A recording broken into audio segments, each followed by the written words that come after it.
I wanted nothing more than to take off this ridiculous tie, slide off the shoes that were pinching my toes for some unknown reason, and find an ice-cold pint. I had so many other things on my plate. Coming to this wedding hadn't been a huge priority. However, as the bride was a family friend, and I was the only one of my family currently living in America, somebody had to represent the family interests. I could actually hear my mother's voice echo through my head as she said those exact words to me the week prior, ordering me to come. I already bought the damn gift for Rena and Henry's wedding. It was from their registry, and I actually liked Rena.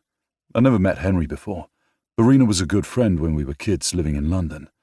Now, somehow, both of us were living in Denver, Colorado, in America, of all places.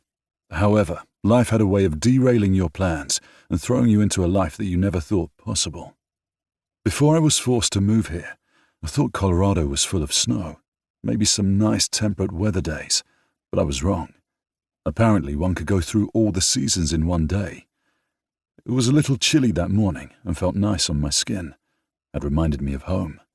Both homes, where I lived for most of my life, New York and London. New York got hot, of course, but the sun never felt like this. Maybe it was because we were so damn close to it at this elevation. I didn't hate living here, but it was still new, and I didn't have a sense of stability that I needed for me to be comfortable.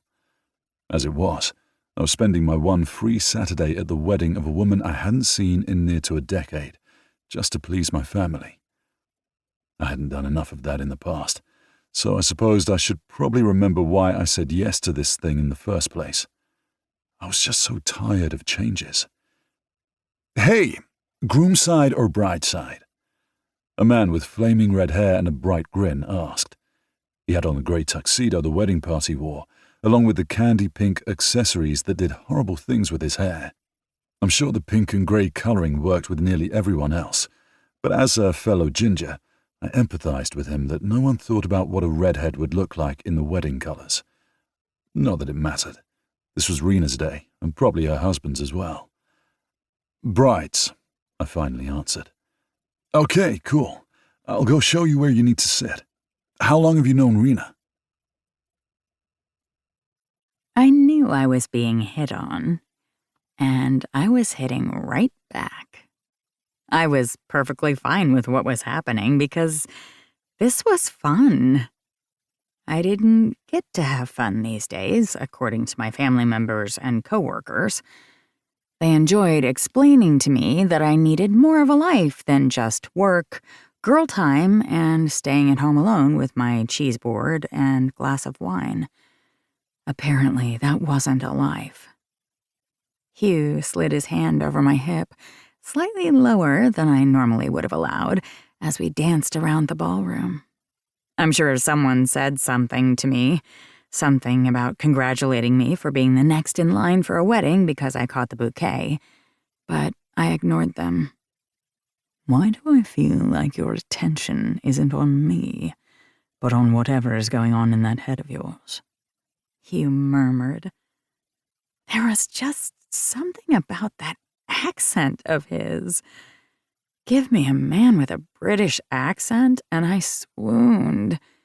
Thanks to Orlando Bloom showing up on screen with his long blonde hair, staring off into the distance with those elf eyes of his. Then, of course, there was Henry Cavill and every other British heartthrob.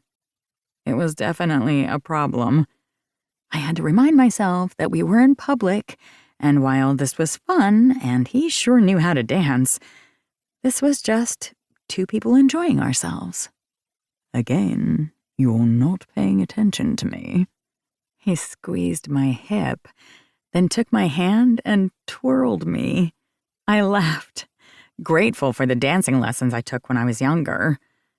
My mom had wanted to learn how to two-step and waltz beyond just following Dad's lead, so she and I went on a mother-daughter dance trip.